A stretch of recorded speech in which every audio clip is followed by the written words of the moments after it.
La suspensión de las actividades de USAID, la Agencia Estadounidense de Cooperación Internacional, ha sembrado el pánico entre muchos. También ha sembrado el regocijo entre otros y ha llevado a un sinfín de polémicas. ¿Acabar con la injerencia estadounidense en los sistemas políticos de otros países justifica poner fin también a la ayuda humanitaria y a la cooperación al desarrollo? ¿Cabe esperar que la reestructuración institucional que tendrá lugar sirva para reducir esta injerencia política? ¿O servirá meramente para reducir, cuando no eliminar, la ayuda humanitaria y la cooperación al desarrollo? En la página web de Reporteros Sin Fronteras nos anuncian alarmados que la congelación de la ayuda internacional de Donald Trump ha sumido el periodismo en el mundo entero en el caos. La congelación de los 268 millones de dólares asignados por USAID al apoyo a medios de comunicación independientes en todo el mundo afecta a los medios de comunicación independientes en 30 países. En el año 2023, por ejemplo, este programa de USAID dio apoyo y formación a 6.200 periodistas en el mundo entero, a 707 medios de comunicación y 279 organizaciones de la sociedad civil que dan apoyo a medios de comunicación independientes se beneficiaron de esta ayuda. En Ucrania, sin ir más lejos, 9 de cada 10 medios de comunicación dependen de USAID como su principal donante. En algunos casos dependen de USAID para hasta el 80% de su presupuesto. ¿Piensan en Reporteros Sin Fronteras que un medio de comunicación en Ucrania que dependa del gobierno de Estados Unidos para su financiación en un 80% puede ser independiente? Y si lo piensan, ¿por qué lo piensan? ¿Qué nivel de independencia tienen en Reporteros Sin Fronteras? ¿Quién financia a Reporteros Sin Fronteras? Si lo quieres saber, tienes dos opciones: o buscarlo en su página web, que igual te cuesta un poco, o esperarte hasta el final del vídeo, en el que vamos a hablar de cómo Estados Unidos y los países occidentales llevan a cabo una injerencia política sistemática en otros países bajo la coartada de la promoción de la democracia y los derechos humanos, mientras al mismo tiempo ponen el grito en el cielo cuando perciben, en su imaginación o en la práctica, la más mínima injerencia por parte de otros, a no ser que el otro sea Israel. Desde el final de la Segunda Guerra Mundial, Estados Unidos ha sido la potencia dominante en el mundo, y desde entonces no ha dejado de entrometerse en los asuntos internos de otros países, siempre actuando para garantizar que los regímenes políticos de los distintos países se adaptaran a las necesidades ideológicas y materiales del capitalismo americano. La política de la contención empezó ya con el presidente Truman en los años 40. Se trataba de ejercer una máxima presión sobre la Unión Soviética para que el comunismo no pudiera extenderse a otros países. A lo largo de más de 4 décadas, el capitalismo y el comunismo compitieron, Moscú y Washington, o más bien Moscú y Nueva York, como dos sistemas alternativos que trataban tanto de seducir como de coaccionar a la humanidad. Estados Unidos, aparte de las guerras en las que intervino directamente contra lo que denominaba el comunismo internacional, como en Corea o en Vietnam, actuó en muchos casos a través de golpes de Estado para derribar regímenes que consideraba que le eran hostiles. Fue el caso con el gobierno de Mossadegh en Irán en 1954 o 53. Fue el caso con el golpe de Estado de Pinochet en 1973 en Chile, en Guatemala en el 54, etcétera, etcétera. Estas intervenciones para asegurarse que los regímenes políticos de estos países se adaptaban a las necesidades imperiales americanas fueron en general orquestados por la CIA y en general se llevaban a cabo apoyándose en sectores del ejército del país en cuestión al que se ayudaba. Por ello se trata generalmente de golpes militares. Con el paso del tiempo, sin embargo, y sobre todo después de la guerra de Vietnam, que llevó a un cuestionamiento interno del tipo de política que Estados Unidos llevaba a cabo en el mundo, aunque lo hiciera en el nombre supuestamente de la democracia y de la lucha contra un sistema totalitario, que era como se describía y podríamos decir que era el comunismo liderado por Moscú. Con el paso del tiempo, como decía, esos golpes de Estado en forma de operación encubierta liderada por la CIA se volvían cada vez más difíciles de ocultar y de defender ante el electorado americano, para el cual resultaba cada vez más difícil entender que se combatiera el totalitarismo a través de dictaduras. Se iba volviendo, por tanto, más importante el poder manipular sistemas democráticos, lo cual se hace con el dinero, promoviendo determinados movimientos y partidos políticos y también ciertas líneas ideológicas y medios de comunicación que sean favorables a los partidos en cuestión. y la CIA paulatinamente pasó a llevar a cabo este tipo de operación encubierta que podríamos denominar operación psicológica.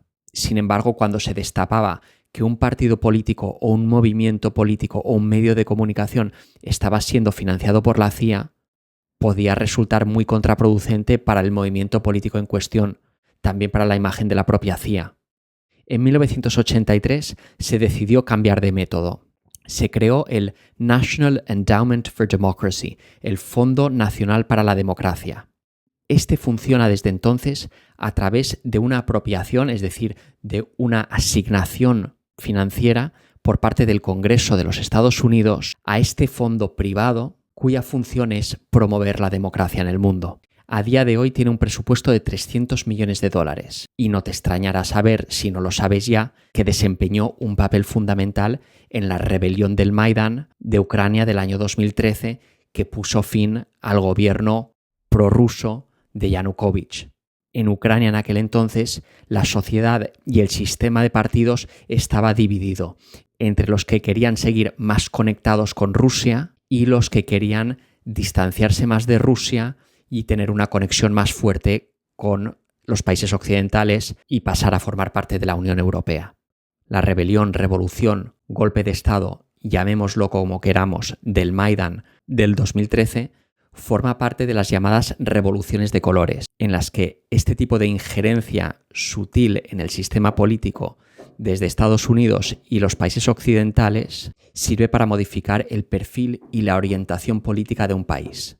El Fondo Nacional para la Democracia financia fundaciones, medios de comunicación y genera el espacio ideológico contaminado por el dinero que puede llevar al cambio de régimen político en un país. Este tipo de intervención que se ha llevado a cabo en Oriente Medio, pero sobre todo en el espacio exsoviético, es una pugna por la hegemonía entre Estados Unidos y Rusia en estos países, en la que los movimientos llamados prodemocracia sirven de coartada a un imperialismo estadounidense que trata de ampliar su zona de influencia a costa de la rusa.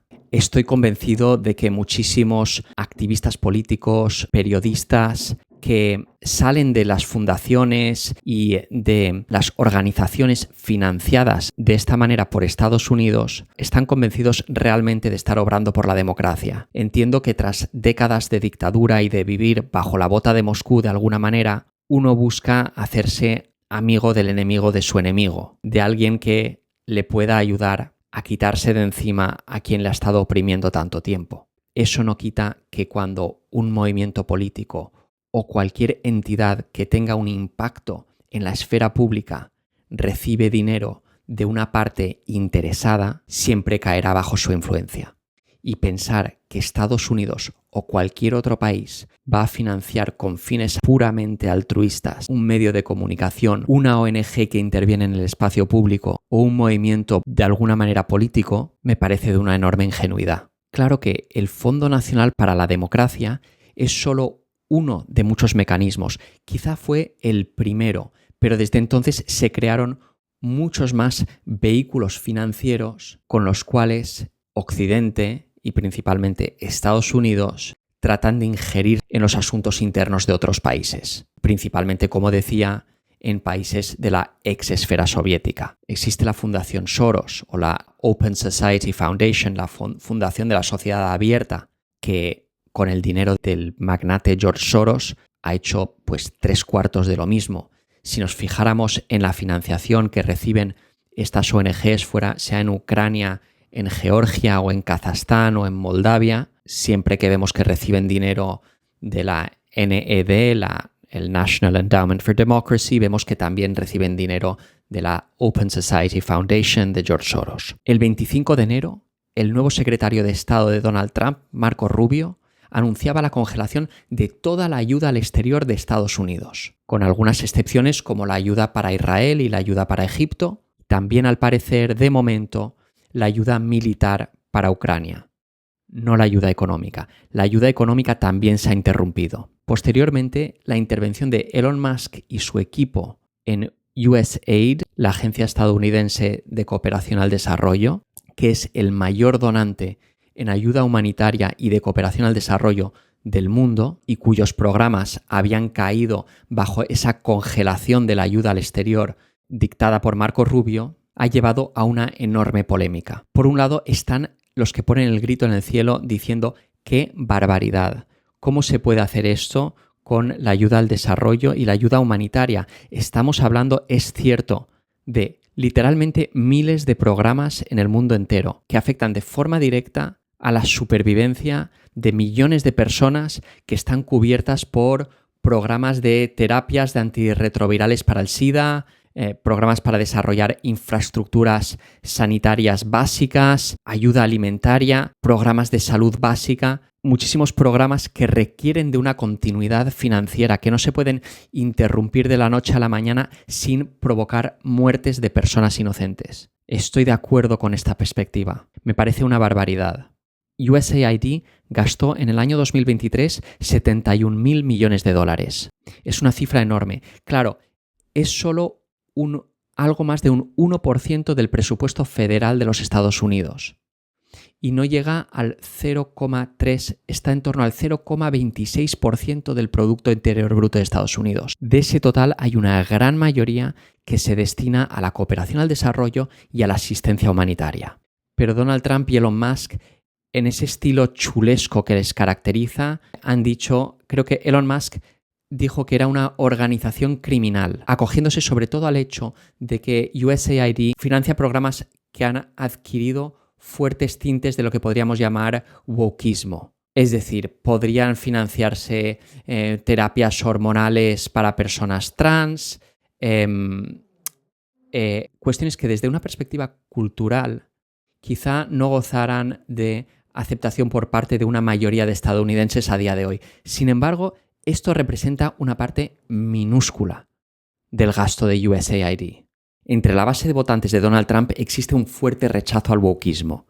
Y por wokeismo me refiero a políticas de igualdad en la dimensión de género y en la dimensión racial que para sus detractores han sido excesivas, llevando incluso a una inversión del privilegio, o por lo menos a un énfasis permanente en esas cuestiones en el debate público que no debería estar ahí. Pareciera que Trump y Musk se están apoyando en ese fuerte rechazo al wokeismo para diezmar la ayuda humanitaria y la ayuda al desarrollo. Pero el regocijo ante el ataque a USAID llevado a cabo por la administración Trump no solo lo encontramos en la derecha, porque además de los elementos woke en las políticas de USAID que está destacando la Casa Blanca, está también la dimensión de la injerencia en los sistemas políticos de los países a los que supuestamente se está ayudando. Hemos visto que el gobierno de Colombia y también Claudia Sheinbaum en México han celebrado este ataque a USAID por parte de la Casa Blanca, y esto se debe a que USAID ha actuado para promover movimientos políticos en América Latina de signo contrario a los de la izquierda que ellos abanderan. De la misma manera, los programas de promoción de la democracia de USAID han tratado de tener un fuerte impacto sobre los sistemas políticos de los países de la ex esfera soviética. Personalmente, pienso que pocas cosas buenas pueden salir de la injerencia en los sistemas políticos de otros países, aunque esta injerencia se defienda bajo los elevados principios de los derechos humanos o la promoción de la democracia. En el mejor de los casos, pervertirá lo que habría sido la orientación auténtica de los movimientos democráticos autóctonos, que orientará hacia posiciones alineadas con los intereses de la potencia extranjera que lleva a cabo la injerencia. En el peor de los casos, provocará la represión del movimiento democrático o democrático en cuestión. Y por lo tanto, como muchos otros detractores de este tipo de injerencia política por parte de Estados Unidos y de Occidente, no puedo dejar de alguna manera de celebrar el hecho de que programas de esta naturaleza, sobre todo cuando están espuriamente escondidos en los presupuestos de agencias que en principio se dedican a la ayuda humanitaria y a la ayuda al desarrollo, se ven suspendidos, como está siendo el caso. Antes dije que el presupuesto de USAID eran $71.000 millones. Es incorrecto. La cifra a la que hacía referencia era la del total de la ayuda exterior de Estados Unidos en el año 2022. Y dentro de este total, USAID representa la mayor parte. En este gráfico vemos el salto que se produjo de financiación al exterior en el año 2022 como consecuencia de la guerra en Ucrania. Este es el portal de transparencia de la ayuda exterior de Estados Unidos. Si selecciono US Agency for International Development, USAID, vemos que son 42.000 millones de dólares, de los cuales podríamos ver por país. Ucrania vemos que representa 16.000 millones de esos 42.000 millones. Pero nos queremos fijar en otra cosa, nos queremos fijar en la partida de democracia, derechos humanos y gobernanza. Como podemos ver, es una partida menor.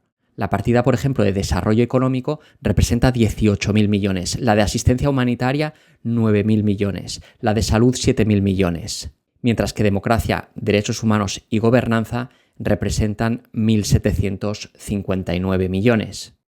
Y ahora podríamos entrar por países y veríamos, por ejemplo, que si nos colocamos en Ucrania serían 260 millones. En Bielorrusia, un país de la órbita rusa, 10 millones.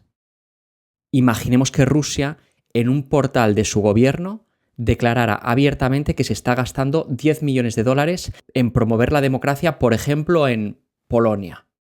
Pero, ¿y si nos fijamos en el Cáucaso? En Georgia, 32 millones. En Armenia, 40 millones. Y en Moldavia, 22 millones. Imaginemos por un momento lo que estos 32 millones en Georgia pueden representar como impacto en un país cuyo Producto Interior Bruto son 18.000 millones de dólares.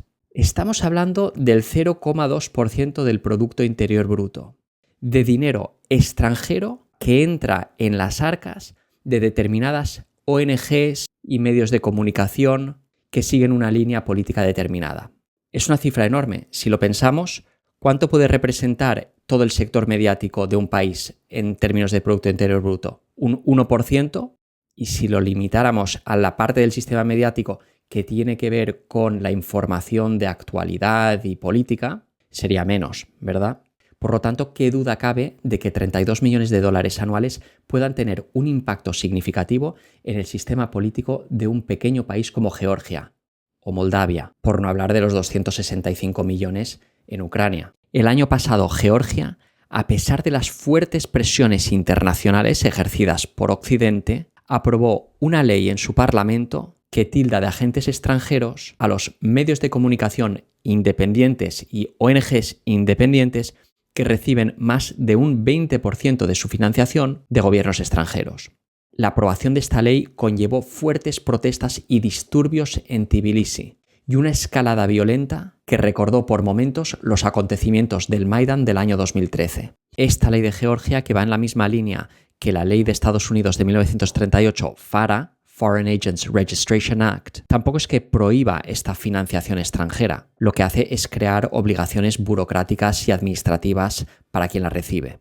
Reporteros Sin Fronteras, evidentemente, pone el grito en el cielo ante este ataque contra los medios de comunicación independientes. Y de nuevo me pregunto, ¿qué concepto tienen en Reporteros Sin Fronteras de lo que es un medio de comunicación independiente? Y lo digo así eufemísticamente, claro, porque quizás se podría decir que lo que está haciendo Reporteros Sin Fronteras al llamar independientes a estos medios de comunicación es desinformación.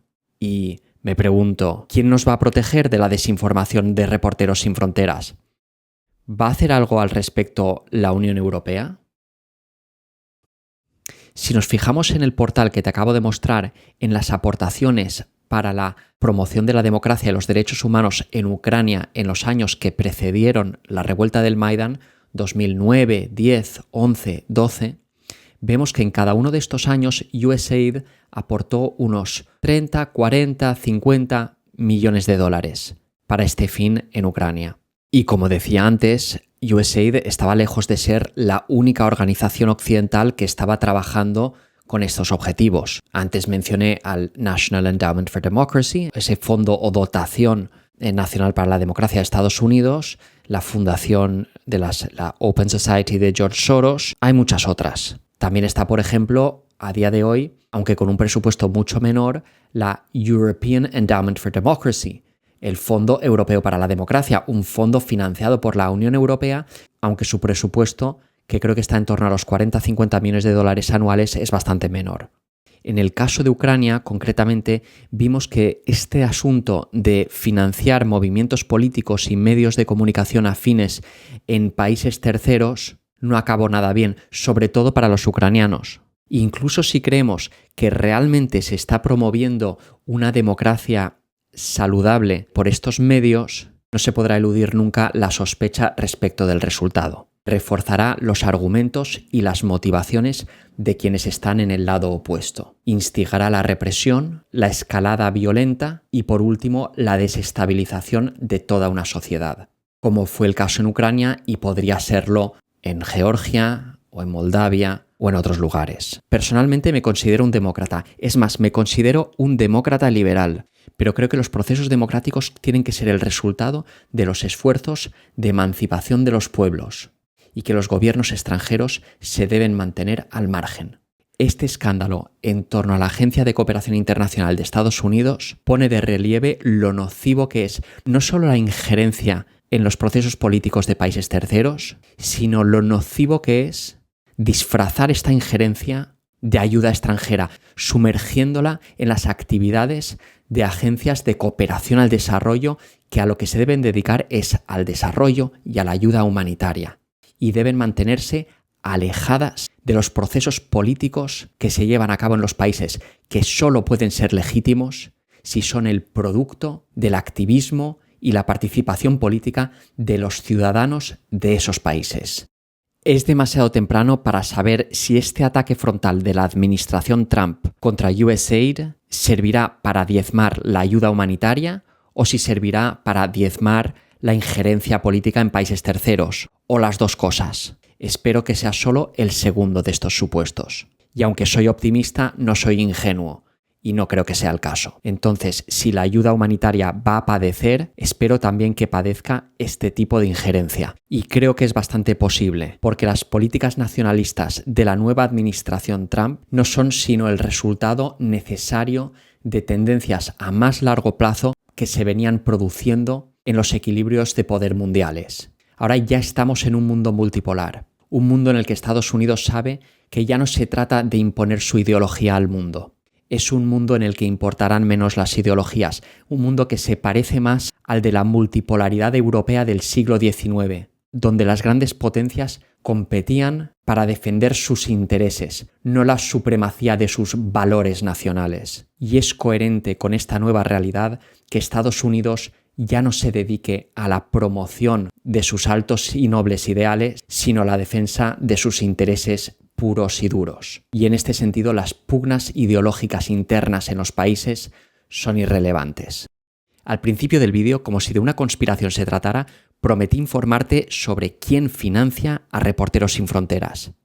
Y la verdad, no es que yo tenga especial manía a Reporteros Sin Fronteras.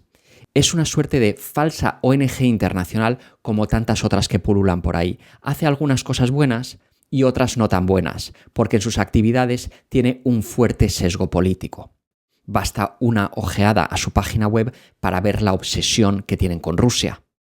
Uno esperaría de una organización con un nombre como este que tuvieran una transparencia total, ¿verdad?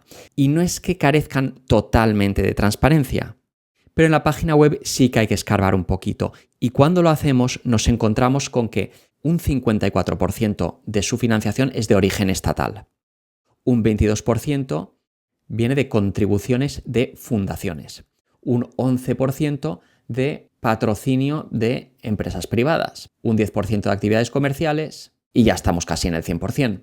Cuando vemos sus cuentas en la página web no nos aparece más detalle. Pero en un informe de actividades del año 2022 sí que he encontrado más detalle. Y lo tenemos aquí. De ese 54% que viene de entes estatales, el grueso viene básicamente del gobierno francés, de la Unión Europea, del gobierno sueco, del gobierno de los Países Bajos y después tenemos esos socios que son esas fundaciones y empresas. Fijémonos en quiénes son. Pues aquí tenemos, cómo no, a la Open Society Foundation de George Soros. Tenemos el National Endowment for Democracy, el Fondo Nacional para la Democracia, financiado por el gobierno de Estados Unidos, del que hablé antes. Es decir, es una fundación, pero es dinero público. Tenemos a la Fundación Ford. Bueno, qué curioso, no veo al gobierno de Rusia.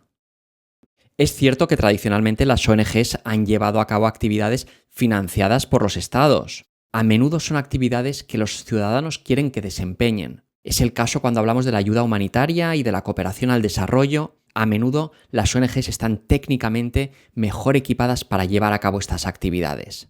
Lo que pasa es que cuando nos metemos en el terreno de los medios de comunicación, nos metemos en el terreno de la formación de la opinión pública y de la ideología. Y aunque un medio de comunicación público puede ser independiente, solo puede serlo si existe un mecanismo de gobernanza que vigila escrupulosamente esa independencia. En este caso no lo hay. Estamos hablando de una entidad que se nos presenta como si fuera una red de profesionales, Reporteros Sin Fronteras, que al igual que la red internacional de fact-checkers, la red internacional de verificadores, ya con su nombre nos intenta engañar. No son redes ni de verificadores ni de periodistas, son entidades que funcionan porque son apoyadas por los estados. Y cuando sus actividades tienen implicaciones políticas y de política internacional, tenemos que preguntarnos cuáles son las motivaciones de fondo. Y tenemos que preguntarnos si recibirían la misma financiación si la línea política que les caracteriza no fuera del agrado de los estados que las financian. Estados en el caso de Reporteros Sin Fronteras, en el caso de la red internacional de verificadores, no son estados sino 1000 millonarios y las plataformas de redes sociales que conocemos, Facebook, etc. ¿Y tú qué piensas de todo esto? ¿Crees que es bueno que los gobiernos de las democracias occidentales ayuden a las sociedades civiles de los países que viven bajo autocracias opresivas a avanzar en la senda de la democracia y los derechos humanos? ¿O crees como yo que es una idea nefasta? No tenemos por qué estar de acuerdo. Déjame por favor tu comentario abajo. Y ya que estamos, déjame un like y suscríbete al canal si no lo has hecho todavía, claro. Bueno, nos vemos en el próximo. Muchas gracias.